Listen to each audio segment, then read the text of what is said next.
Olá, boa noite. Hoje é dia 2 de dezembro de 2025. O Direto do Plenário está no ar.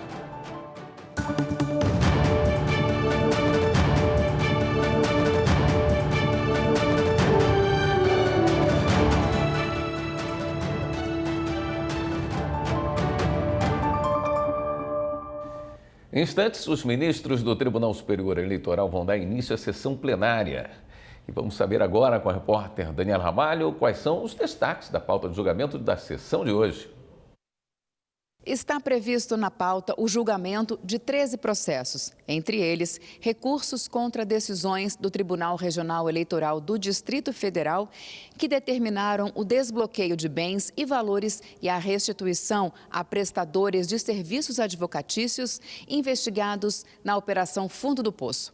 O caso apura suposto envolvimento de Bruno Aurélio Rodrigues da Silva Pena e do escritório Bruno Pena e Advogados em crimes de organização criminosa e lavagem de dinheiro que teriam sido praticados com recursos do Fundo Partidário e do Fundo Especial de Financiamento de Campanha.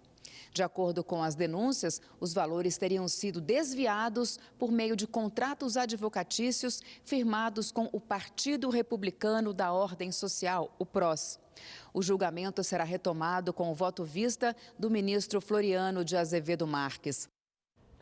Na última sessão, o plenário do TSE analisou sanções a candidatos do Mato Grosso do Sul e da Paraíba.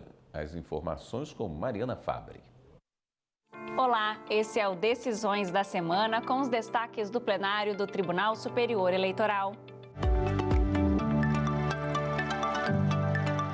Na terça-feira, dia 25, o TSE analisou o caso de Vera Lúcia Lulu Félix, candidata a deputada estadual pelo Mato Grosso do Sul nas eleições gerais de 2022.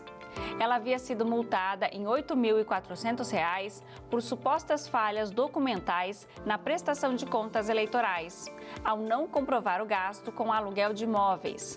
A candidata recorreu ao TSE depois que os embargos de declaração foram julgados pelo Tribunal Regional Eleitoral do Mato Grosso do Sul sem terem sido convertidos em agravo interno. Por maioria, o plenário do TSE anulou a multa e determinou que o processo volte ao TRE para novo julgamento. Ainda na terça-feira, os ministros retomaram o julgamento de Ana Lorena de Farias Leite Nóbrega e Celecileno Alves Bispo. A ex-prefeita e o ex-vice-prefeito de Monteiro, na Paraíba, haviam sido multados em R$ 10.000 por conduta vedada nas eleições municipais de 2020. Eles distribuíram 500 cestas básicas durante a campanha eleitoral. O TSE manteve a multa, mas rejeitou o pedido de inelegibilidade de ambos. No entendimento da maioria dos ministros, apesar das irregularidades cometidas pelos candidatos, não houve gravidade suficiente para configurar abuso de poder político ou econômico.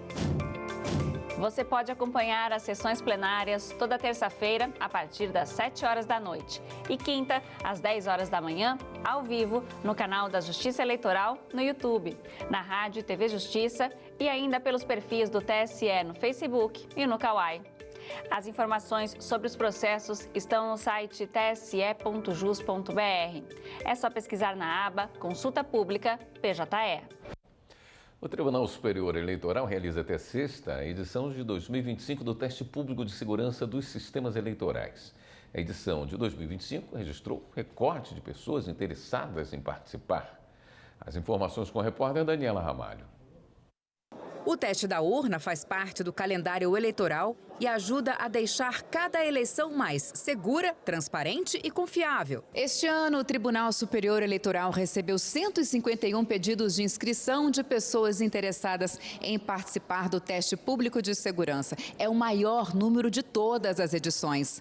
Desse total, 31 investigadoras e investigadores foram aprovados pela comissão reguladora. E ali, naquela sala, os planos de teste já começaram a ser colocados em prática. Durante toda a semana, especialistas de várias áreas tentam identificar pontos que podem ser melhorados nos sistemas. E a missão é clara: reforçar a segurança do processo eleitoral brasileiro. Quanto mais transparente eles fizerem, né? Eu acredito pessoalmente que isso faz com que se torne mais seguro. Nós somos vozes, principalmente as mulheres. E a gente precisa entender como é que funciona todo esse processo e, de fato, levar essa informação lá para a base. Então, acho que esse é o nosso papel aqui, de comunicarmos, né, o que de fato acontece e testar a viabilidade e torcer para que tudo dê certo. Muitos participantes retornam ao teste porque acreditam no impacto real dessa etapa de auditoria do Sistema Eletrônico de Votação. Eu acredito que esse é o maior evento de teste de software do Brasil. Existem alguns eventos de hackathons que Big Tech, estrangeiros organizam para testar seus sistemas, isso é bem comum, mas não tem equipamento, não tem dispositivo eletrônico mais importante na República do que esse, que é o que garante o nosso processo democrático. O teste da urna de 2025 será realizado nos sistemas que a Justiça Eleitoral usará nas eleições gerais de 2026, como gerenciador de dados, aplicativos e interface com a urna eletrônica, software de carga e software de votação.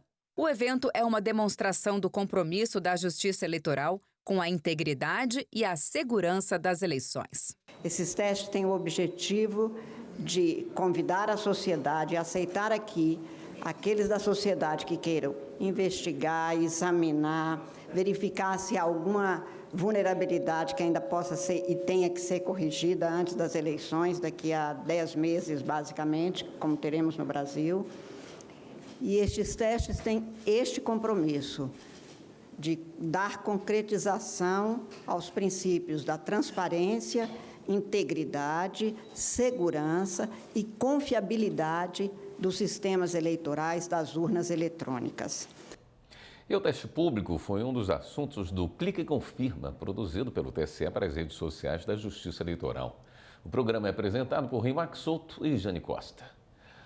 O programa entrevistou o coordenador de tecnologia do TSE, Rafael Azevedo. Ele explicou que o teste faz parte do ciclo de transparência previsto na legislação e disse quem pode participar.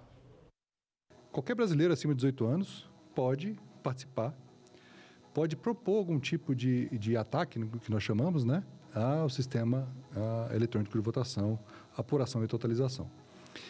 Quando ele faz isso, ele pode testar a segurança da forma que ele achar melhor. Desde que atenda a alguns requisitos muito básicos, ele consegue testar essa segurança. E aí, ele encontrando algum tipo de vulnerabilidade, algum tipo de melhoria, ele pode sugerir, né? Então, não basta ele chegar ali, conseguir atacar a urna eletrônica, conseguir trocar a destinação do voto, ou quebrar o sigilo do voto. Ele tem que sugerir o que ele faria, né? E nós podemos acatar a sugestão dele ou podemos fazer a nossa própria solução. O coordenador de tecnologia do TSE também explicou como é feita a seleção dos planos de teste. É uma peneira relativamente simples, porque a gente tinha alguns objetivos nesse teste. Primeiro é a reprodutibilidade. É por isso que o teste tem que ser feito aqui no TSE.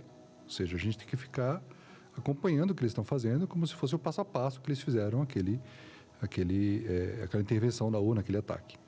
Ou na urna ou em outros sistemas eleitorais. Esse é o principal ponto. Mas não entra no crivo. O crivo é apenas para ver se eles estão tentando atacar algum tipo de barreira de segurança que efetivamente possa, em tese, quebrar ou o sigilo do voto ou adulterar a destinação do voto, alterar o voto de um candidato para outro candidato. Esses são os dois objetivos principais de o que seria uma fraude numa eleição. O que se diga de passagem que nunca aconteceu, né? Exatamente. Ao longo desde 2009. Exatamente. Então, e mesmo que aconteça, no teste público ainda é um teste. E aí, como ele é feito antes, no ano eleitoral, é uma obrigação do investigador que se apresenta para o teste, aceita as condições do edital, apresentar possíveis soluções para o reteste, que é feito já em maio do ano eleitoral. Ou seja, a gente teria de agora até maio do ano eleitoral para adotar algum tipo de solução e atestar, também em ambiente público, de que aquilo foi efetivamente corrigido. A urna eletrônica ela tem muitas camadas de segurança. A gente faz com que a urna não dependa de uma única camada. Então, é muito curioso porque isso também contribui com o conhecimento deles, que normalmente são especialistas em tecnologia. E a partir de agora, você é o nosso convidado para acompanhar a sessão plenária do TSE.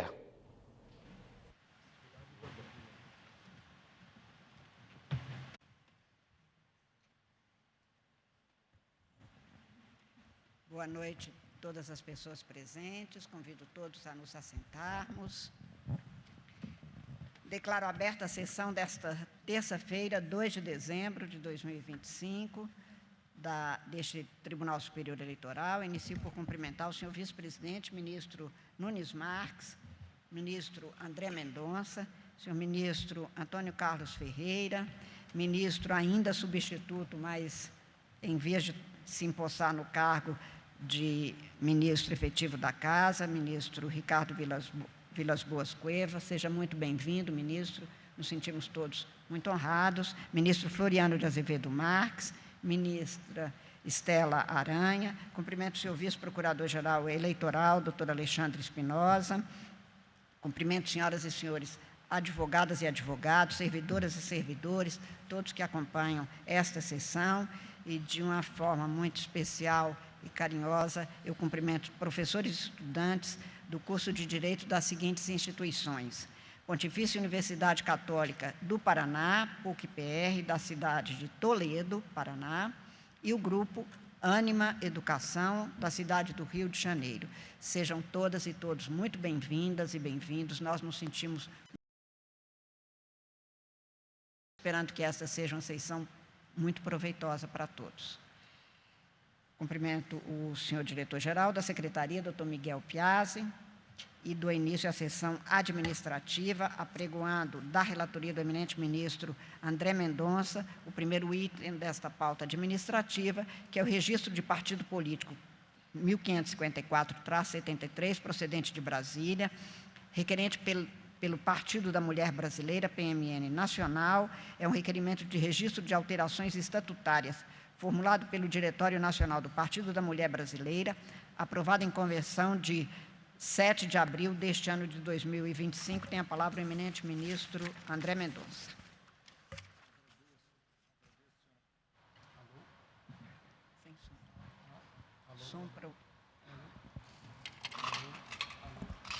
Som para o ministro.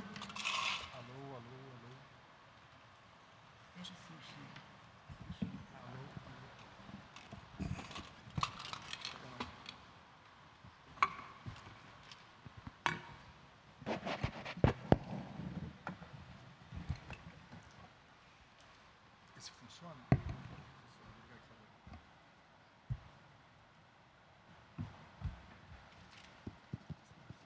Alô, agora sim, né? Minha saudação, senhora presidente, agradeço a concessão da palavra, minha saudação aos eminentes ministros, Cueva, também vice-procurador-geral eleitoral, nosso secretário, doutor Miguel, todos os advogados, advogadas, professores e estudantes das instituições de ensino já nominadas. Senhora presidente, eminentes ministros, eu farei a leitura de um resumo do voto, colocando-me, logicamente, à disposição de vossas excelências para qualquer esclarecimento ou questão que se faça necessária abordar. Como já adiantado, trata-se de requerimento de anotações quanto a alterações estatutárias do Partido da Mulher Brasileira, PMB, alterações essas deliberadas e aprovadas em convenção nacional realizada no dia 7 de abril do ano de 2025. De início, registro que, após as diligências por mim determinadas, bem como as manifestações da Procuradoria-Geral Eleitoral, o partido requerente apresentou a documentação essencial exigida pelo artigo 49 da resolução TSE de número 23.571 de 2018, o que viabiliza o exame do mérito do pedido. Passando a análise das alterações trazidas à apreciação deste tribunal, trato inicialmente do pedido de alteração do nome da agremiação, que pretende doravante adotar o seguinte nome: O Democrata.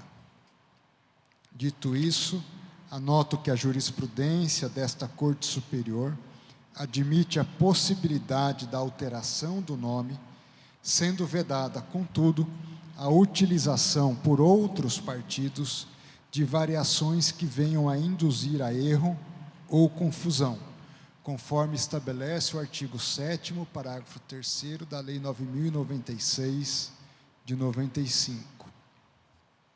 Nesse sentido, consigno que o novo nome adotado pela agremiação não apresenta potencial para induzir o eleitorado a erro ou confusão, mesmo diante da sua semelhança com a extinta sigla Democratas, ou DEM, que havia até passado recente.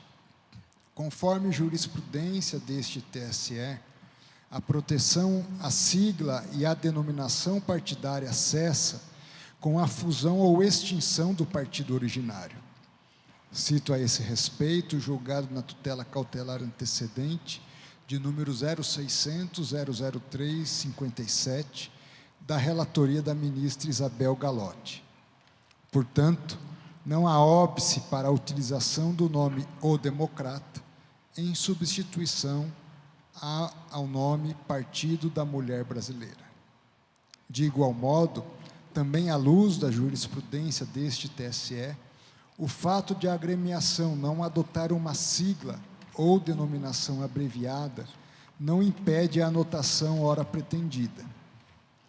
Nessa linha, cito a alteração do nome do Partido Popular Socialista, PPS, para Cidadania, sem que houvesse a adoção de sigla ou denominação abreviada, o que foi analisado na PET 74, sob a relatoria do ministro Og Fernandes.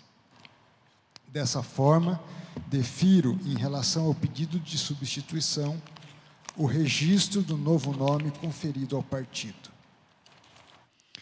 Passo agora à análise das alterações estatutárias regulares. A esse respeito, conforme consta de forma detalhada no meu voto, a nova redação apresentada para o artigo 65 do Estatuto do Partido, com as suas subdivisões e parágrafos, vai testar, tá? Com as suas alterações em subdivisões e parágrafos, demonstra o atendimento à determinação por parte deste tribunal. Okay. Quanto à garantia da alternância de poder e a democratização do processo de escolha dos membros do Conselho Gestor. Ressalto, quanto a este ponto, que a redação apresentada está em conformidade com os princípios republicanos e democráticos, conforme preceitua o artigo 17 da Constituição da República. Em relação ao artigo 72 do Estatuto do Partido, que também havia sido objeto de determinações por parte deste tribunal ainda em 2023, verifico que foram eliminados os dispositivos que autorizavam a renúncia de recursos por parte dos diretórios estaduais e municipais, bem como a reversão automática desses valores à instância superior do partido. A superação dessas previsões, na linha do que fora determinado pelo TSE, assegura a maior autonomia aos diretórios regionais e municipais, bem como fortalece o pluralismo interno dentro do partido. Na sequência do meu voto, faço a demonstração analítica das alterações que, na esteira do parecer da Procuradoria-Geral Eleitoral, considero igualmente adequadas, na medida em que não extrapolam o limite constitucional que separa a autonomia partidária da fiscalização feita pela Justiça Eleitoral. Em relação a essas alterações, discriminadas de forma detalhada no meu voto, por meio da tabela comparativa entre a redação anterior e a nova redação, eu proponho o seu deferimento. Passo, assim, à análise das alterações que foram objeto de impugnação pelo Ministério Público Eleitoral. Em relação a tais alterações, tenho que as redações conferidas ao artigo 22, parágrafo 2º, e ao artigo 25, parágrafo único do Estatuto, embora apresentadas sob o manto da autonomia partidária, em verdade violam os princípios do contraditório e da ampla defesa, na verdade em que atribuem às comissões executivas nacional e estadual o poder de unilateralmente alterar a composição das comissões regionais e municipais, e isso sem qualquer previsão de salvaguarda ao devido processo legal em favor do órgão partidário atingido. Nesse ponto, cito sólida jurisprudência deste TSE, no sentido de que a ampla liberdade conferida aos partidos para regulamentarem suas questões internas não permite afastar a observância dos direitos e garantias fundamentais consignados e consagrados na Constituição. Esses dispositivos, portanto, devem ser readequados. Prosseguindo na análise, verifico que as previsões inseridas no parágrafo único do artigo 40 e do artigo 42, que ao estabelecerem de forma cumulativa e indeterminada múltiplos requisitos para a constituição de diretórios municipais e estaduais definitivos, criam barreiras desproporcionais à instalação de órgãos partidários permanentes. Nesse ponto, não se pode ignorar decisão recente adotada pelo Supremo Tribunal Federal no julgamento da ADI 5875, que impôs o prazo máximo de 4 anos para a substituição das comissões provisórias por órgãos definitivos, regularmente eleitos, justamente para se evitar que dirigentes provisórios continuem sendo escolhidos de forma discricionária pela direção superior da agremiação. Eu transcrevo a esse respeito a ementa do acórdão do Supremo no meu voto e concluo pela necessidade da readequação das regras constantes nos parágrafos únicos dos artigos 40 e 42 do Estatuto. Ainda no campo das adequações, constato que o Estatuto do Partido não contempla as disposições exigidas pelo artigo 15, inciso 10, da Lei 9.096, de 95, que impõe aos partidos o dever de prever em seus estatutos mecanismos de prevenção, repressão e combate à violência política contra a mulher. Aliás, o prazo previsto na lei de 120 dias não foi observado pela agremiação partidária, que tampouco instituiu normas específicas para o tratamento de denúncias, apuração de condutas ou a implementação de medidas educativas e preventivas. Dessa forma, o partido deverá promover a adequação estatutária correspondente, conforme o parecer do Ministério Público Eleitoral.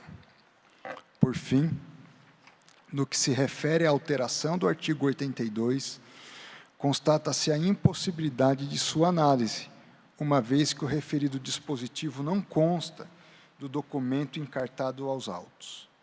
Como bem observado pela PGE, do artigo 81 há um salto para o artigo 96, razão pela qual a agremiação deverá justificar a ausência dos artigos 82 a 95 e apresentar o Estatuto na sua integralidade.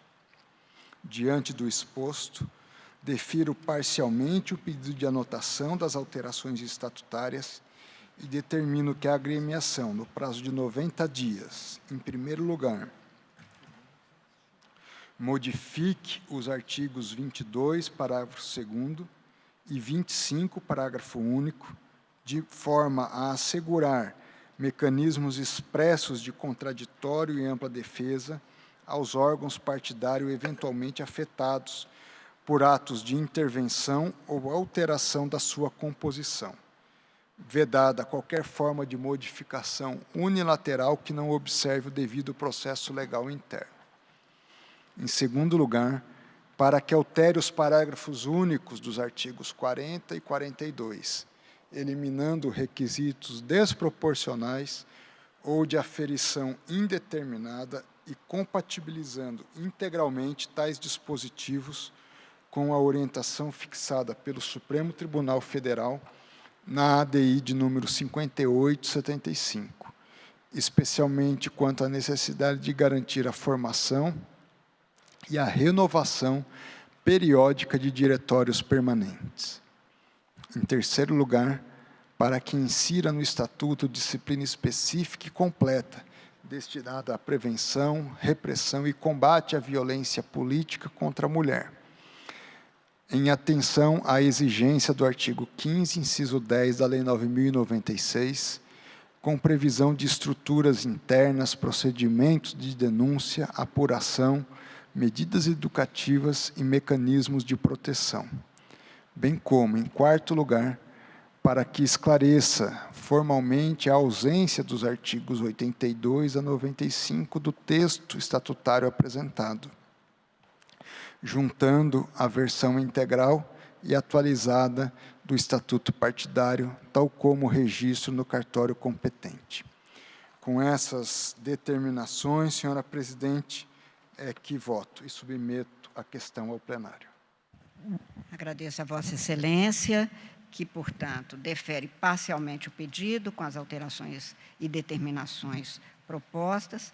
Eu tinha feito, senhor ministro, uma observação quanto ao artigo 96, porque o Instituto do Partido Mulheres na Política passaria a se chamar Instituto Escola da Democracia.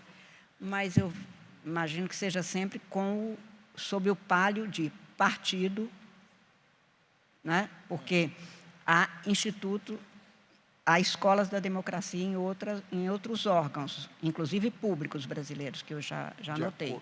Mas apenas que esse Instituto, Escola da Democracia, venha com o adendo do partido, porque senão nós teríamos, e eles estabelecem o democrata, porque eles falam, e usará o nome fantasia democracia. Eu me preocupei um pouco do uso do nome democracia como se fosse um instituto solto, que aí há outros, mas eu imagino que...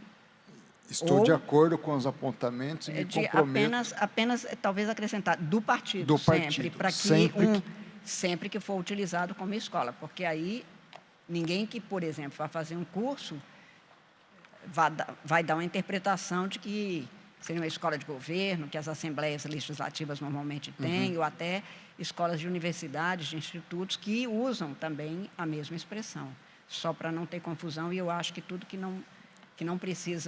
nós não precisamos de ter nesses espaços é qualquer tipo de confusão que possa induzir a erro. Apenas farei esse registro no meu voto, senhora presidente. Agradeço. Eu indago dos senhores ministros se estão de acordo com o voto ou se há alguma divergência. E não havendo nenhuma divergência, eu proclamo o resultado que o Tribunal Superior Eleitoral, por unanimidade, deferiu parcialmente o pedido de anotação das alterações estatutárias, determinando que a agremiação, no prazo de 90 dias, modifique os artigos 22, parágrafo 2º e 25, parágrafo único, de forma a assegurar mecanismos expressos de contraditória e ampla defesa aos órgãos partidários eventualmente afetados por atos de intervenção ou alteração de sua composição, vedada qualquer forma de modificação unilateral que não observe o devido processo legal interno. 2.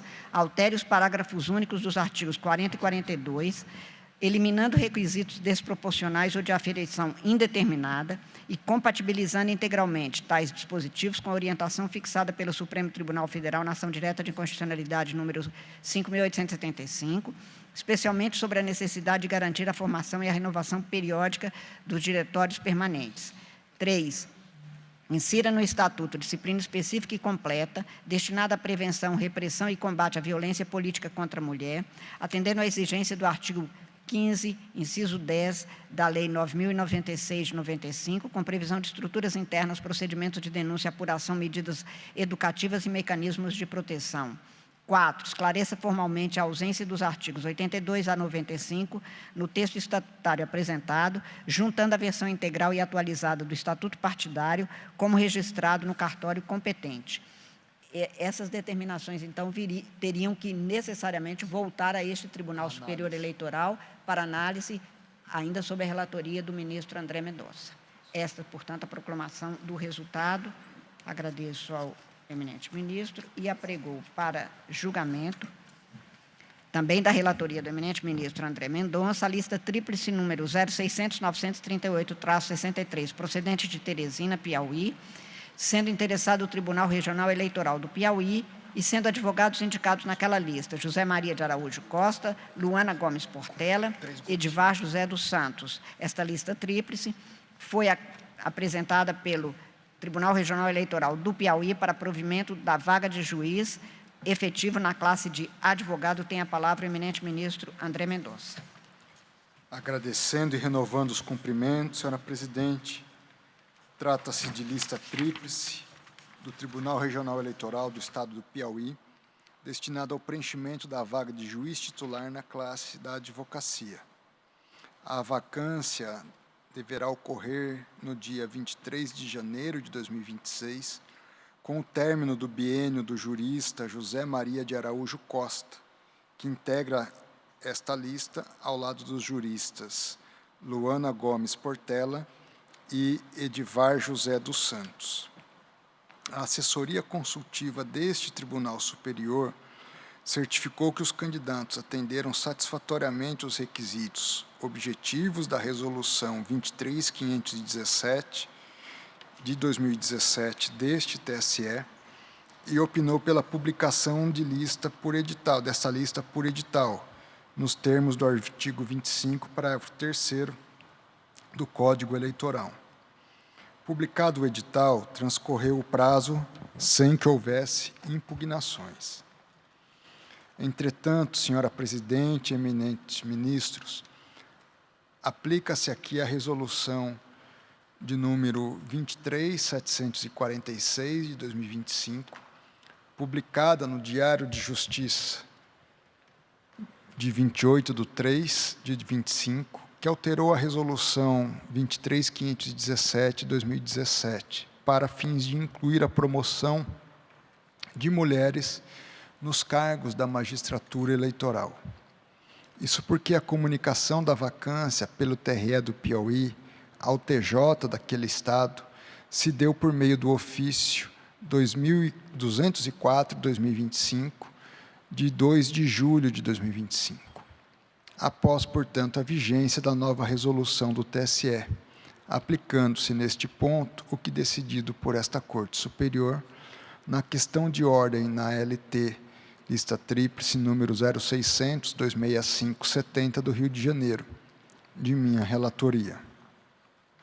Estabelecido esse quadro, verifico que o TJ Piauí indicou para a composição da lista tríplice 2 advogados e uma advogada, embora tenha informado a total ausência de representação feminina na classe dos juristas.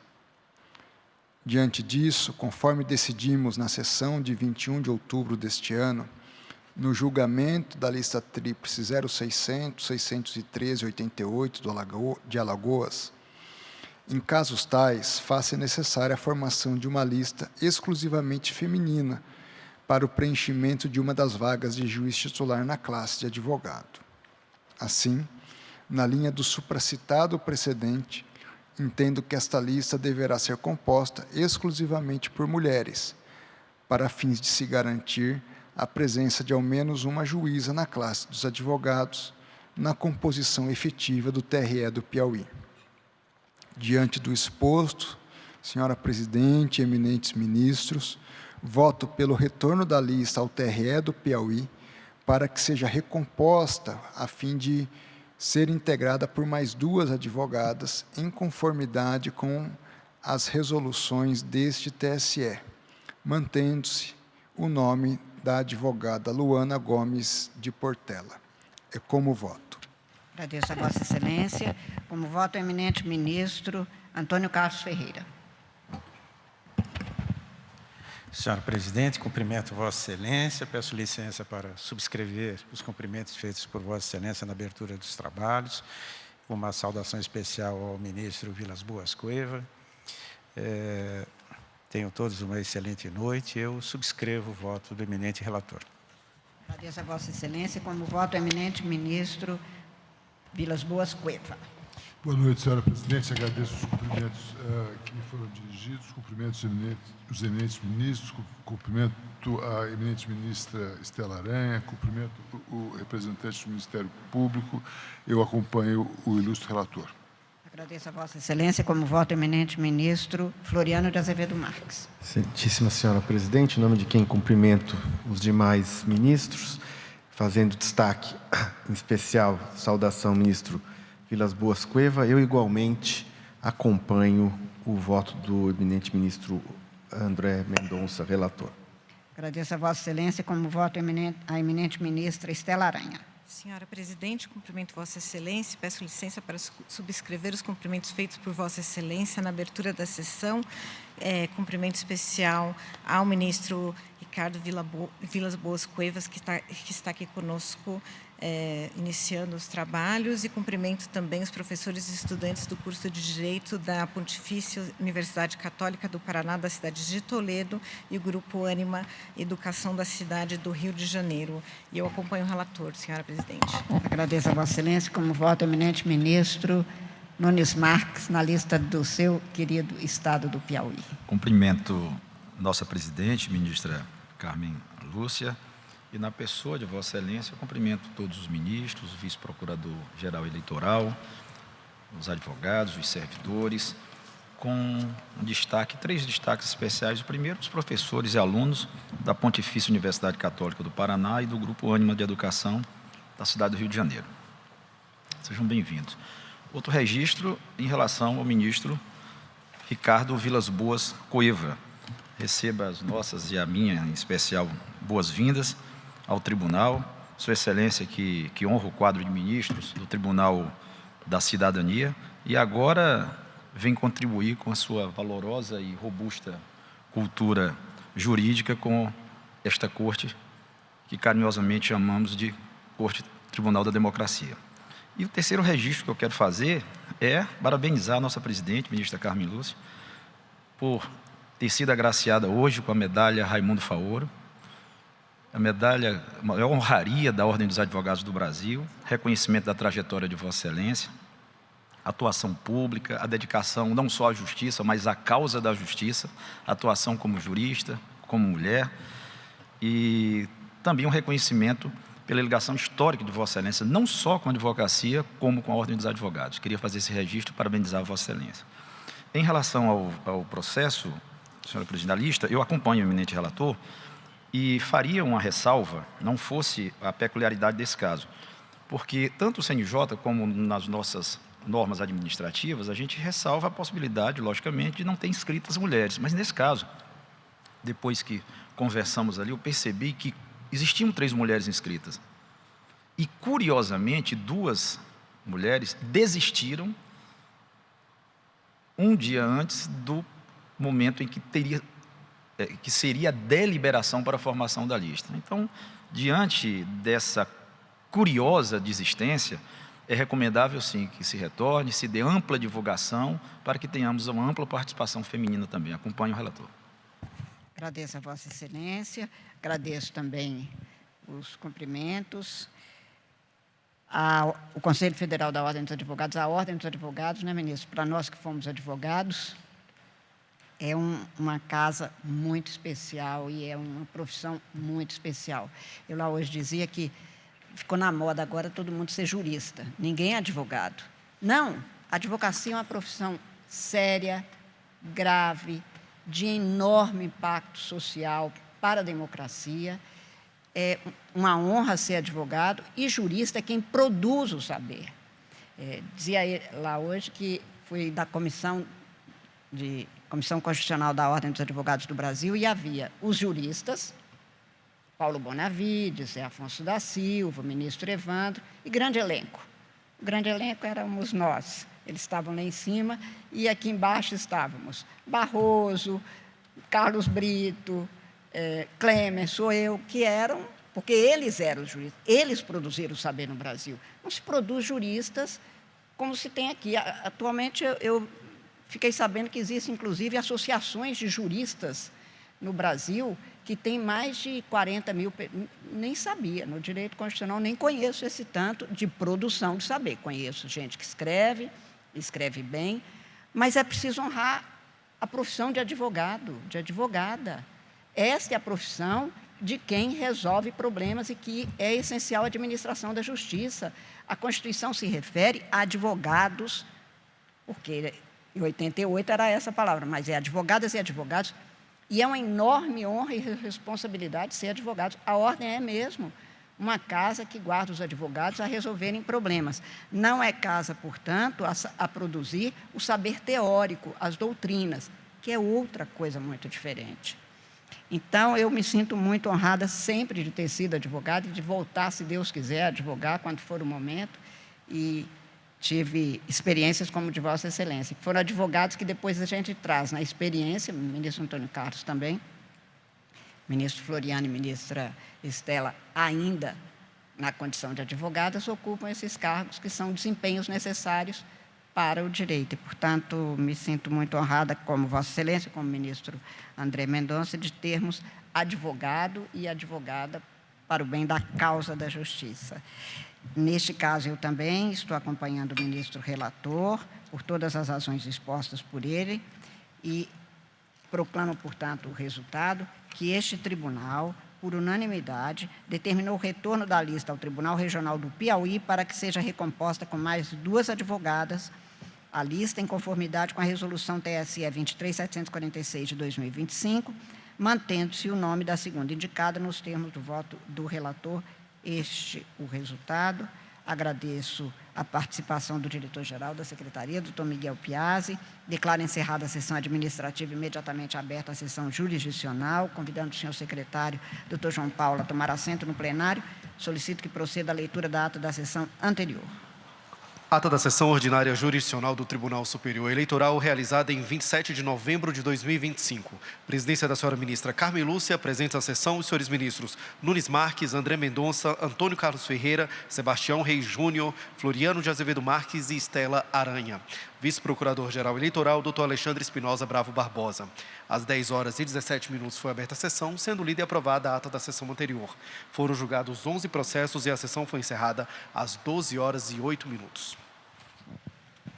Indago dos senhores ministros se há alguma observação, anotação ou modificação a fazer na ata, não havendo, declaro-a aprovada. Apregou para continuidade de julgamento o agravo regimental no agravo em recurso especial eleitoral número 0600-514-41, procedente de São Gonçalo do Amarante, Rio Grande do Norte, relatado pelo ministro André Mendonça e com vista ao eminente ministro vice-presidente Nunes Marques. São agravantes Jaime Calado Pereira dos Santos e Flávio Henrique de Oliveira, e agravada coligação São Gonçalo da Gente. São agravos internos interpostos contra a decisão pela qual foi mantido o acordo do Tribunal Regional Eleitoral do Rio Grande do Norte, que reformou sentença para julgar procedente representação por propaganda eleitoral antecipada negativa nas eleições de 2024. Consta da papeleta que, na sessão virtual de 30 de maio a 5 de junho de 2025, o relator ministro André Mendonça votou no sentido de negar provimento aos agravos, tendo sido acompanhado pela ministra Isabel Galotti, pelos ministros Antônio Carlos Ferreira, Floriano de Azevedo Marques, André Ramos Tavares e por mim. Na sequência, pediu vista o ministro Nunes Marques. Não votam nesta sentada a ministra Estela Aranha, que sucedeu o ministro André Ramos Tavares e que proferiu o voto em assentada anterior, e também o ministro Ricardo Vilas Boas Cueva, por já ter sido proferido o voto pela ministra Isabel Galotti. Esses votos não se alteram. Passo a palavra ao eminente ministro Vistor Nunes Marques. Muito obrigado, senhora presidente. Renovo os cumprimentos a todos. Eu encaminharei o voto escrito, mas eu faço apenas uma ressalva. Um processo simples, mas de uma certa complexidade quando se reflete. É uma multa de R$10 mil por impulsionamento irregular de propaganda eleitoral antecipada negativa. Eu tenho as minhas ressalvas quanto ao ponto, mas como bem prediz a nossa presidente, não estamos mais no momento de viragem jurisprudencial. A menos de um ano da eleição, vamos manter as regras para que todos saibam repetidamente quais serão. Então, em nome da colegialidade e da segurança jurídica, eu acompanho o eminente relator, menciono o precedente mais recente da relatoria do ministro Floriano de Azevedo Marques, mas a reflexão que faço para eleições posteriores, é a tensão que existe entre o controle jurisdicional do eleitoral com a ampliação do debate público. Então, a jurisprudência hoje ela não permite que um cidadão comum, que pode ou não vir a ser candidato, critique o prefeito da sua cidade por conta do esgotamento sanitário, dos lixos nas ruas, dos buracos nos calçamentos, de forma impulsionada. Mas se ele tiver alguma amizade diferente da que temos, ele pode ir à TV e falar tudo isso. Então, me fez refletir que em rede social não pode, mas ele pode ir uma âncora de um jornal e fazer toda a crítica. Que isso vai terminar tendo uma proporção muito maior do que a própria rede social. Então, isso me fez refletir. Mas, volto a dizer, em nome da colegialidade da segurança jurídica, acompanho integralmente o relator e deixo essa dúvida para um momento posterior às eleições do próximo ano. Estamos há 10 meses, né, ministro? Contagem regressiva. Dia 4 de outubro, portanto, no dia 2. E, mais do que isso, Vossa Excelência terá que estar presidindo estas eleições de 2026, que, como são 6 votos, pelo menos, porque alguns pedem ainda a possibilidade de incluir consultas em alguns municípios, realmente agora nós precisamos de formar um bloco de jurisprudencial que dê segurança a partidos, advogados, candidatos e aos eleitores, para que a gente tenha uma uniformidade. Portanto, o ministro Vistor vota no sentido de acompanhar o relator e eu proclamo o resultado que o tribunal, por unanimidade, negou provimento aos agravos nos termos do voto do relator. Apregou para julgamento, para continuidade de julgamento conjunto da relatoria do eminente ministro Antônio Carlos Ferreira, os recursos especiais eleitorais número 0600-135-19, 0600-134-34 e 0600-067-69, procedentes de Brasília, com vista que está ao ministro Floriano de Azevedo Marques. Recorrente aqui ao Ministério Público e recorridos Bruno Aurélio Rodrigues da Silva Pena e Bruno Pena e advogados associados. Esses são recursos especiais interpostos contra a acórdão do Tribunal Regional Eleitoral do Distrito Federal, que determinou liberação de bens e valores apreendidos e bloqueados na Operação Fundo do Poço. Na sessão virtual de 29 de agosto a 4 de setembro de 2025, o relator ministro Antônio Carlos Ferreira votou no sentido de prover os recursos especiais eleitorais e reformar o acórdão regional, restabelecendo-se as constrições antes impostas, com o consequente indeferimento dos pedidos de restituição e desbloqueio de ativos formulados pelos investigados na Operação Fundo do Poço. Eu acompanhei o voto do ministro relator naquela sentada. Antes de passar a palavra ao eminente ministro Vistor, eu registro a presença no plenário do doutor Bruno Aurélio Rodrigues da Silva Pena, advogando em causa própria, e passo a palavra ao eminente ministro Vistor, ministro Floriano de Azevedo Marques. Tem a palavra, ministro. Excelentíssima senhora ministra presidente, eu inicio reiterando as saudações e fazendo também minhas os votos de congratulações e parabenização pela láurea da medalha Raimundo Fauro, que certamente é o maior galardão que a Ordem confere e merecidamente agora foi premiada a ministra Carmen, que, embora na elevada condição de ministra da Suprema Corte, não deixa de ser advogada e de ter a sua trajetória como advogada, então não sabia da láurea e faço minhas as palavras do ministro Cássio Nunes e aproveito também para reparar a minha falha aqui em não saudar os professores e estudantes do curso de Direito da Pontifícia Universidade Católica do Paraná, na cidade de Toledo, e do Grupo Ânima Educação, na cidade do Rio de Janeiro. E saúdo também os advogados e advogadas na pessoa do Dr. Bruno Aurélio Rodrigues da Silva Pena, que acompanha o presente julgamento. Como foi apregoado, o ministro relator, no ensejo, votou pela matéria prejudicial e depois deu provimento aos recursos especiais eleitorais interpostos pelo Ministério Público Eleitoral. As questões aqui, ao meu ver, subjacentes ao presente, são as seguintes. Se a manutenção das medidas cautelares de busca e apreensão, sequestro e bloqueio de bens e valores é justificável na espécie ante a ausência de esgotamento de diligências de denúncia formal, ao tempo do voto do ministro relator.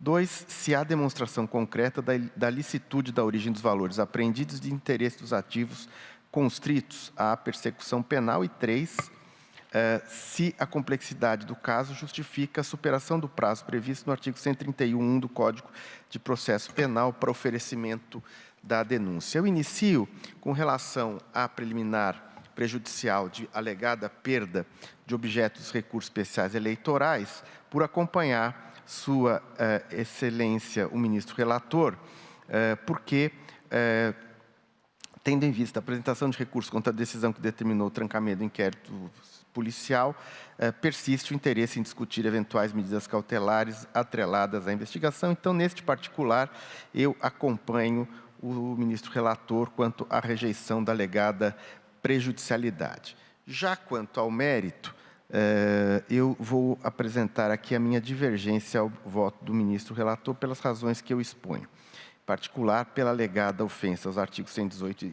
a 120 do Código de Processo Penal e ao artigo 4º, parágrafo 2º da Lei 9613 de 98. Pois, como foi já referido acima, o eminente ministro relator propõe o provimento dos recursos especiais com base nos seguintes fundamentos. A restituição dos bens e os bloqueios dos valores regularmente apreendidos em curso somente seriam admissíveis quando demonstrados de forma inequívoca a origem lícita e o desinteresse à persecução penal sob pena de frustração dos trabalhos da Polícia e do Ministério Público. E também a existência, no caso, ao seu ver, de indícios robustos dos crimes financeiros perpetrados em contexto de organização criminosa. Para chegar a esta conclusão, Sua Excelência, o ministro relator, baseou-se fundamentalmente nos votos vencidos declinados na origem. Porém, a jurisprudência desta Corte Superior e nos termos do artigo 941, parágrafo 3º do Código de Processo, os elementos descritos no voto vencido compõem a moldura fática do acórdão e podem ser considerados no exame do recurso especial. Porém, é igualmente assente nesta Corte Superior o entendimento de que as metas fáticas daquela corrente vencida não prevalecem quando colidentes com a moldura fática registrada no voto vencedor, e trago aqui precedente da relatoria do ministro Raul Araújo e também um outro precedente de minha autoria no agravo em recurso especial número 0600-976-88. Portanto, com o devido respeito e acatamento, antes de adotar todas as premissas descritas no voto vencido, faz-se necessário analisar com detalhe o teor dos votos que compuseram a corrente vencedora, a fim de extrair qual a moldura fática a ser considerada no exame dos recursos especiais. E, nesse sentido, trago aqui à colação em meu voto o voto vogal proferido pela desembargadora Maria do Carmo Cardoso, em que se lê que, transcorridos mais de 9 meses desde a implementação das medidas constritivas, a investigação não produziu elementos probatórios concretos que demonstrem a prática de lavagem de dinheiro. O mero recebimento de honorários advocatícios, ainda que expressivos em números absolutos, mas compatíveis com a complexidade da causa, não configura por si só, diz o voto vogal, conduta criminosa, pois é necessária a comprovação de atos autônomos de ocultação e dissimulação de patrimônio ausentes no material probatório. Igualmente, trago aqui o voto do desembargador eleitoral André Pupim Ribeiro, também encartado nos autos, em que longamente este voto traz elementos de prova que demarcam que inexistem indícios a justificar tal constrição. Diz aquele voto, é importante registrar inicialmente que as medidas cautelares autorizadas na fase inicial de investigação foram legitimamente fundamentadas naquele momento, à luz do existente no ensejo daquele iter processual. No entanto, diz o voto, o cenário atual impõe nova análise, especialmente diante do longo tempo decorrido desde a instauração do inquérito, da ausência de evolução substancial nas investigações e da fragilidade de indícios da prática ilícita até o momento identificado. Tais circunstâncias tornam questionável a manutenção das medidas constritivas, em especial o bloqueio dos honorários. E aqui traz no voto uma longuíssima explanação da razoabilidade dos honorários cobrados em relação tanto à existência de percentual sobre o benefício econômico consentâneo com o indicado pelas tabelas da Ordem dos Advogados e também o fato de que esses honorários foram pagos após a sobrevinda dos referidos êxitos. Pois bem, do exame dos trechos dos votos supracitados, do quais constam descrição dos fatos e análise das provas diametralmente opostas à do voto vencido, extrai-se como incontroverso, nos votos prevalecentes, o seguinte: os serviços advocatícios prestados encontram-se documentalmente comprovados e os honorários pagos, tanto por êxito em ações tributárias, quanto por assessoria eleitoral, observam percentuais mínimos previstos na tabela da Ordem dos Advogados, sendo compatíveis com os valores de mercado. Igualmente, do voto extrai-se a conclusão de que todos os serviços advocatícios foram remunerados após o trânsito em julgado das ações que geraram proveitos econômicos substanciais à parte, no caso, a agremiação, e que o quantum da remuneração pelos serviços de assessoria é compatível com o preço de mercado, inclusive nos casos de prestação de serviços a partidos políticos. Frisaram ainda os votos vencedores que a falta de outra prova, ou mesmo indício que seja, não há como pressupor que seja plausível presumir que os valores bloqueados em conta pessoal sejam exclusivos da relação contratual com o partido, tendo em vista que o escritório consta com um elenco diversificado de clientes. E, por fim, também dos votos extraio a afirmação de inexistência de indícios de ato de ocultação ou de simulação, sendo certo que o mero recebimento de honorários advocatícios não configura por si só conduta criminosa. Portanto, é a partir destas premissas fáticas e, com a devida vênia, somente sobre essas premissas fáticas, que entendo deva ser analisada a alegada ofensa aos dispositivos de lei citado. Não se tem dúvida de que, em tese, referidos dispositivos autorizam a apreensão de coisas que interessem ao processo. De igual modo, é certo que, nos termos do parágrafo 2º do artigo 4º da Lei 9613, o juiz determinará a liberação total ou parcial de bens, direitos e valores quando comprovada a licitude de sua origem, mantendo-se a constrição dos bens, direitos e valores necessários suficientes à reparação de danos e pagamento de prestações pecuniárias, multas e custas decorrentes da infração penal.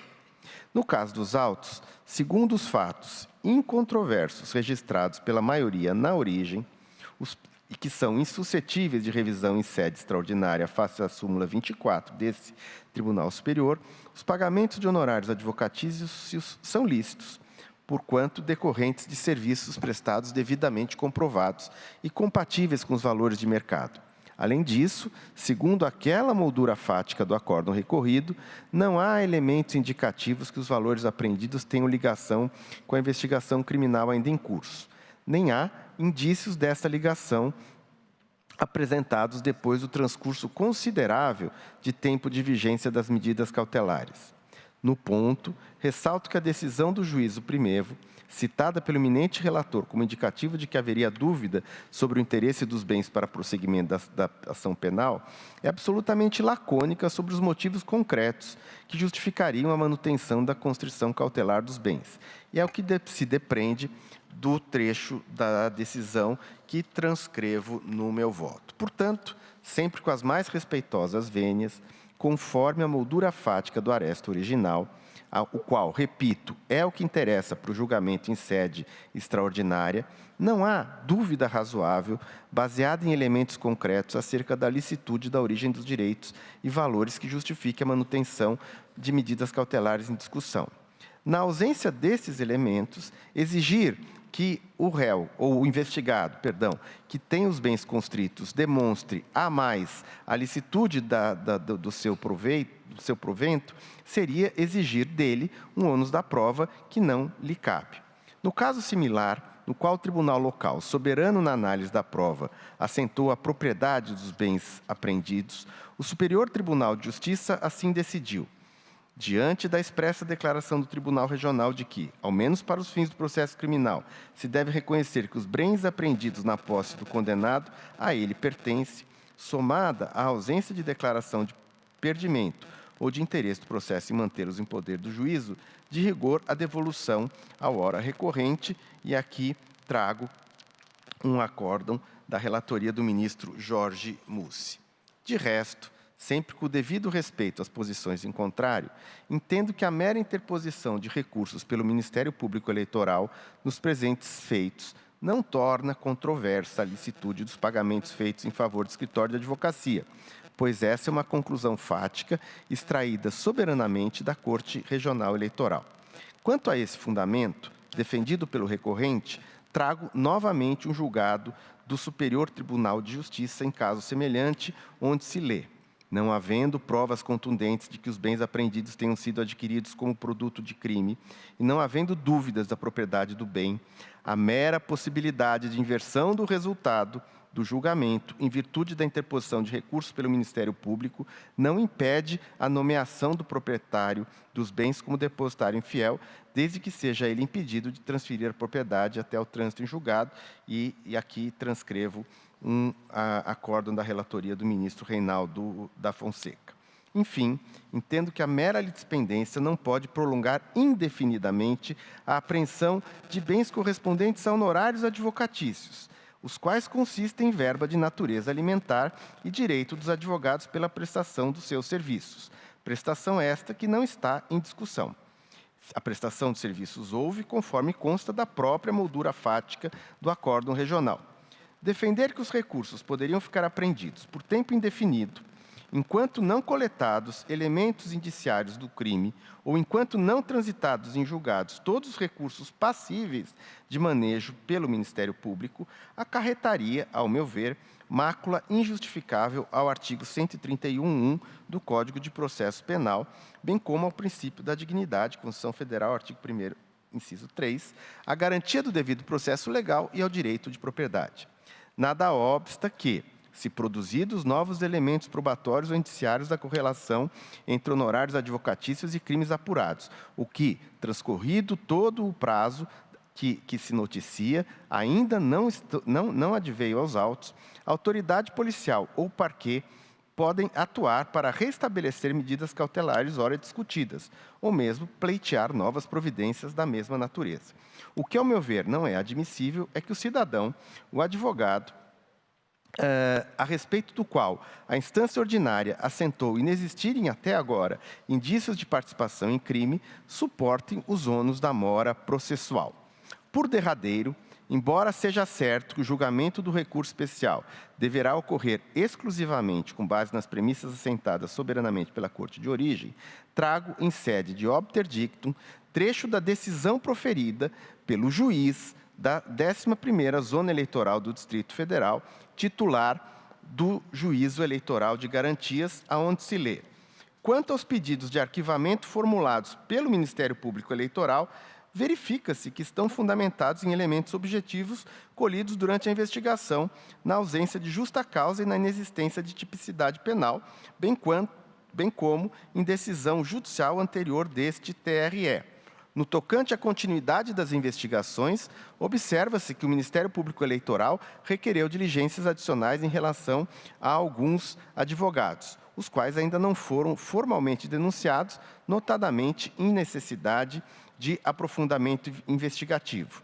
Diante de todo o exposto, com fundamento dos artigos 3b e 395 do Código de Processo Penal, bem como da Resolução TRE-DF 8049, determino o arquivamento total do presente inquérito em relação aos investigados Bruno Aurélio Rodrigues da Silva Pena, Paulo Henrique Gonçalves da Costa Santos, Alex Duarte Santana Barros, Adreive Ribeiro de Souza, Felipe Antônio Espírito Santo, Adilson dos Reis Borges, Clisman Souza Dias e Fábio Gomes da Cruz, bem como de Deusimar Alves.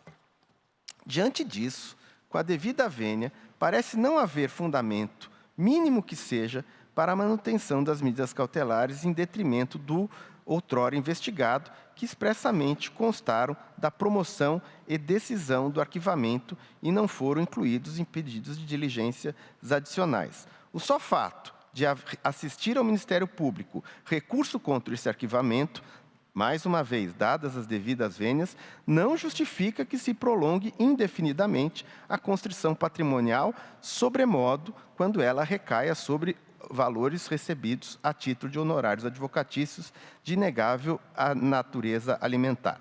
Ante o exposto, voto no sentido de acompanhar o eminente relator quanto à matéria prejudicial, mas no mérito e com todas as vênias, divergir de Sua Excelência para negar provimento aos recursos especiais eleitorais interpostos pelo Ministério Público Eleitoral.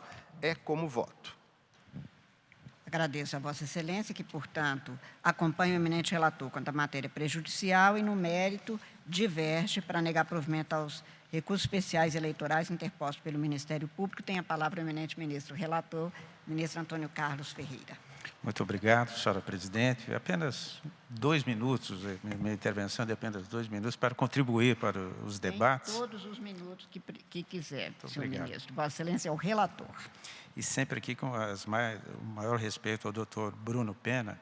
Mas, primeiramente, eu peço licença para aderir aos cumprimentos, à saudação feita a Vossa Excelência pela merecida homenagem que recebeu no Conselho Federal da Ordem dos Advogados do Brasil. Senhor presidente, eu peço a palavra apenas para informar ao colegiado que eu procedi à atualização do meu voto no sentido de que o inquérito policial instaurado para apurar os fatos no contexto da Operação Fundo do Poço, investigação de crimes de malversação do fundo partidário e do Fundo Especial de Financiamento de Campanha, relacionados ao Partido Republicano da Ordem Social, o PROS, encontra-se atualmente trancado, por força do acórdão proferido pelo Tribunal Regional Eleitoral do Distrito Federal no âmbito do habeas corpus, cujo número menciono, impetrado em favor do então indiciado Bruno Pena.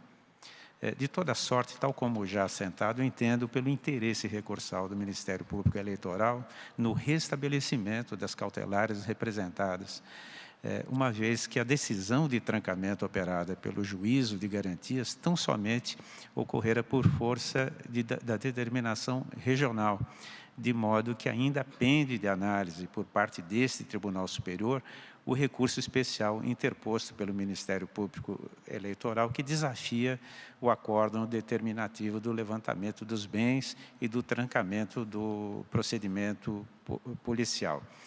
Por isso, o ministro Floriano também concorda nesse ponto, não haveria que se falar em perda de objeto ou prejudicialidade da demanda.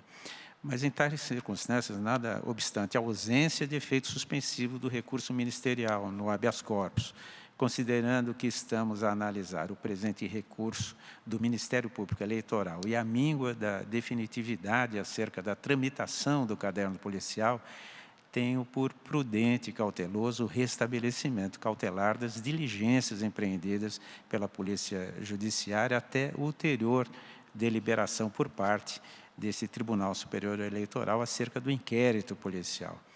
E finalmente, senhor presidente, cumprimentando o eminente ministro Floriano pelo cuidadoso voto, agradecendo também a ele pelo voto que permite aprofundar os debates e sempre rogando as mais respeitosas vênias daqueles que pensam de forma distinta ao do meu voto, registro ser incontroverso no feito que o inquérito fora trancado antes da completude das diligências empreendidas pela autoridade policial, de modo que as premissas da corrente vencedora no tribunal local, no sentido de ausência de justa causa, poderiam, em tese, ser revistas em caso de eventual provimento do recurso especial do Ministério Público Eleitoral nos autos do habeas corpus.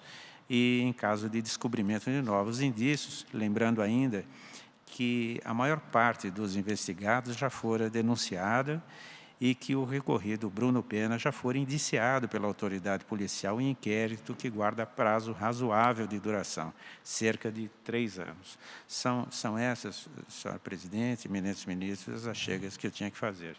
Muito obrigado. Agradeço a Vossa Excelência. Como vota, no caso, o eminente ministro Vilas Boas Cueva.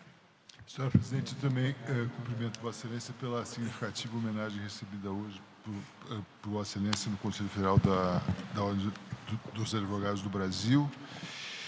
Cumprimento o eminente relator pelo cuidadoso voto, mas rogo vênia Sua Excelência para acompanhar a divergência inaugurada pelo eminente ministro Floriano, pois tenho a compreensão de que não subsiste no caso justa causa para a manutenção das medidas constritivas, porque houve o trancamento das investigações pelo Tribunal Regional Eleitoral do Distrito Federal sem atribuição de efeito suspensivo ao recurso especial interposto pela Procuradoria Regional Eleitoral. Além disso, sobreveio o pedido de arquivamento formulado pelo promotor de Justiça Eleitoral com homologação pelo Juízo das Garantias. Nesse cenário, restaram fragilizados os fundamentos de necessidade e utilidade da Constituição Patrimonial, não sendo suficiente a invocação da complexidade do feito ou da elasticidade do prazo previsto no artigo 131, inciso 1, do Código de Processo Penal, diante da inexistência de persecução penal válida em curso. A eventual possibilidade futura de reversão do trancamento ou do arquivamento não autoriza, por si só, a manutenção indefinida de restrições patrimoniais destituídas de contemporaneidade e necessidade concreta, sob pena de afronta aos princípios constitucionais da proporcionalidade e da presunção de inocência. Por isso, renovando os pedidos de vênia ao ilustre relator, nego provimento aos recursos especiais para manter a liberação dos bens e valores apreendidos. É como voto. Agradeço a Vossa Excelência, que acompanha a divergência. Como vota a eminente ministra Estela Aranha. Senhora presidente, também a cumprimento pela homenagem da medalha Raimundo Faoro, da nossa instituição, Ordem dos Advogados do Brasil. E acerca dos recursos em julgamento, registro que o Ministério Público Eleitoral ofertou denúncia em desfavor de 19 pessoas no âmbito da Operação Poço Fundo, requereu a continuidade das investigações quanto a 5 pessoas e pleiteou o arquivamento parcial quanto a um investigado e o arquivamento integral quanto a 9 pessoas, dentre elas o recorrido. Nesses termos, anoto que 11 de julho de 2025, o Juiz Eleitoral de Garantias da Zona Eleitoral do Distrito Federal arquivou totalmente o inquérito policial em relação ao recorrido, acolhendo a promoção de arquivamento ofertada pelo Ministério Público Estadual. Ainda que o Ministério Público Estadual, para pleitear o arquivamento das investigações, tenha feito referência à concessão de habeas corpus pelo TRE do Distrito Federal, em que se determinou o trancamento do inquérito policial em relação ao recorrente, e mesmo considerando o fato de que aquele pronunciamento ainda está pendente de julgamento, de recurso interposto pela acusação, o fato é que o órgão acusatório, atuando como titular da ação penal pública, formou sua opinião pelo arquivamento, o que foi acolhido pelo juiz de garantias, de modo que, no presente momento, não há ação penal nem inquérito policial em curso em desfavor do recorrido. Diante desse contexto, independente da razão pela qual foi pleiteado o arquivamento, compreendo que não há plausibilidade processual para fins de manutenção da medida de busca e apreensão, mesmo porque, como dito, não há mais atualmente inquérito policial ou ação penal em curso que sustentem essa medida cautelar. E, em razão disso, prevalece a presunção da não culpabilidade no caso concreto. Não subsiste, em suma, razão para a manutenção das medidas cautelares, se não há viabilidade de hoje, no futuro, determinar-se o confisco em prol da fazenda pública, alienação judicial ou a reparação de danos com bases nesses patrimônios. Nesse contexto, não vejo proporcionalidade em se manter vigente uma medida cautelar que, por sua natureza, é somente acessória se não há inquérito ou ação penal principal em curso. Também faço uma última observação no sentido de que o TRE determinou a liberação das constrições, em acordo que desafia agora recursos especiais despidos de efeito suspensivo, como bem anotou o relator agora na presente sessão. Nesses termos, a reforma do acórdão recorrido equivaleria, em termos práticos, ao deferimento de uma medida cautelar de constrição patrimonial, isso num cenário no qual o TRE já arquivou o inquérito, quanto ao recorrente, o promotor atuante no caso já pleiteou o arquivamento das investigações e o juízo de garantias já homologou este pedido. Nesse contexto, e apenas a título comparativo, como no caso fosse formulado hoje o pedido de deferimento de cautelar nesses termos, o que fatalmente não seria recomendado, ao meu ver, seu deferimento. Ante exposto e rogando as mais respeitosas vênias ao relator, acompanha a divergência para negar o provimento aos recursos especiais. É como voto. Agradeço a Vossa Excelência, que acompanha a divergência. Como voto, o eminente ministro vice-presidente Nunes Marques. Renovo os cumprimentos a todos. Senhora Presidente, eu voto acompanhando o eminente relator, pedindo vênia aos que pensam de forma diferente, apenas em razão do juízo próprio da relatoria, em razão da existência de recurso pendente. Então, eu acho que foi uma decisão mais acauteladora, diante da devolução para o tribunal que não ocorreu, o tribunal terá melhores condições para se assenhorar dos fatos e do direito e manter ou não essas constrições. Mas até lá, em que pese não haver efeito suspensivo, é uma possibilidade, é uma faculdade que tem um relator de vislumbrando de uma forma ou de outra, se acautelar e aguardar a chegada do recurso. Então, apenas em razão disso, eu peço vênia a divergência e acompanho o relator. Agradeço a Vossa Excelência. Como voto, o eminente ministro André Mendonça. Renovando os cumprimentos, senhora Presidente, eu também, assim como fez agora o ministro Nunes Marques, considerando uma pendência de recurso a ser analisado por este tribunal, que poderá aí sim se debruçar mais detidamente sobre a questão, entendo como prudente a manutenção dessa indisponibilidade desses recursos para que nós possamos deliberar no momento oportuno, assim pedindo renovadas vênias, a divergência, acompanhe o eminente relator. Agradeço a Vossa Excelência, eu já tinha votado, acompanhando o relator, ratifico meu voto e proclamo o resultado que o tribunal, por unanimidade, afastou a prejudicialidade alegada pelos recorridos e, no mérito, deu provimento aos recursos especiais eleitorais para, reformando-se o acórdão regional, sejam restabelecidas as constrições antes impostas no inquérito policial até ulterior deliberação deste Tribunal Superior sobre eventual desacerto da determinação sobre o trancamento do procedimento, com consequente indeferimento dos pedidos de restituição e de desbloqueio de ativos formulados pelos investigados na Operação Fundo do Poço, nos termos do voto do relator, vencidos os ministros Floriano de Azevedo Marques, ministro Vilas Boas Cueva e a ministra Estela Aranha. É a proclamação do resultado. Apregou para julgamento 4 listas desta pauta, que foram afixadas no quadro ao lado da entrada do plenário. Os processos foram previamente divulgados na internet. A lista número 1, relatada pelo eminente ministro André Mendonça. Desta lista, eu vou chamar o ministro André Mendonça 2, inicialmente. O agravo regimental, no agravo em recurso especial eleitoral número 0606-230-11, procedente de São Paulo, e o agravo regimental no recurso especial eleitoral número 0600-591-58, às quais Vossa Excelência nega provimento. E eu indago dos senhores ministros, da senhora ministra, se há alguma divergência. Não havendo quanto a esses dois, eu proclamo o resultado que o tribunal, por unanimidade, negou provimento ao agravo nos termos do voto do relator.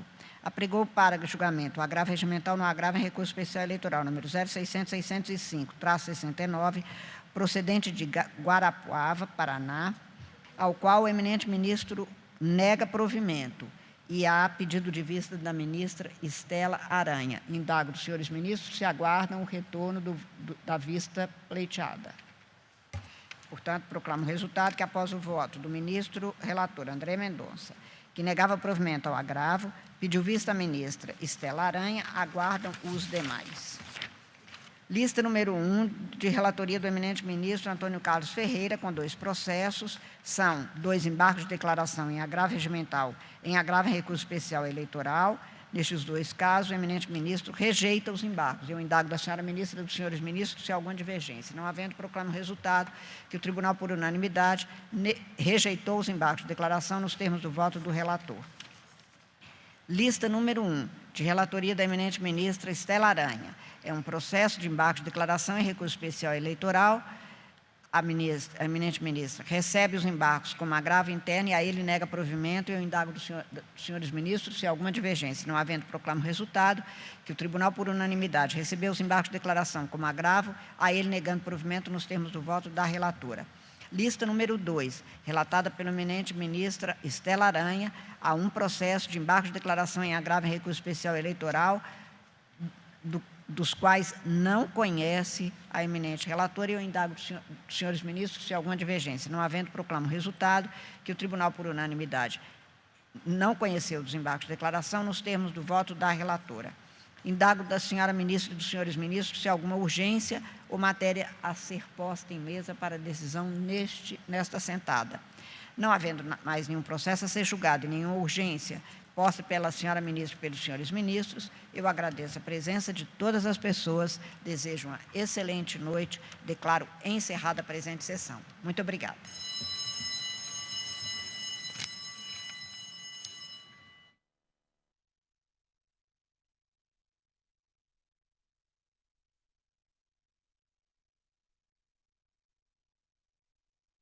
O Direto do Plenário de hoje fica por aqui. Até a próxima.